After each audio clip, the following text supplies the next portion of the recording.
Иә, мен де дәл сіздер сияқты декретте отырған анамын. Жақында ғана жұмыстан декретке шықтым. Бірақ декретке шыққанмен өз табысымды тауып отырмын.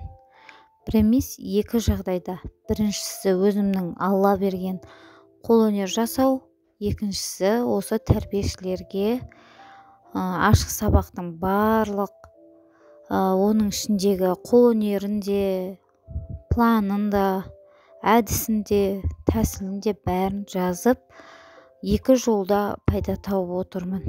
Егер де мен де түсінем, ашық сабақ берер кезде қайсы қай деңгейге сай келеді, балалардың деңгейіне сай келе ма, қалай болады деп бәріміздің де миымыз қатады. Бірақ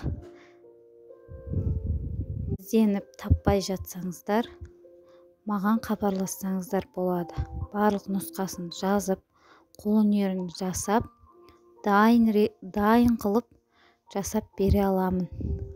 Осы менің каналыма тіркеліп, комментарий жазып кетіңіздер.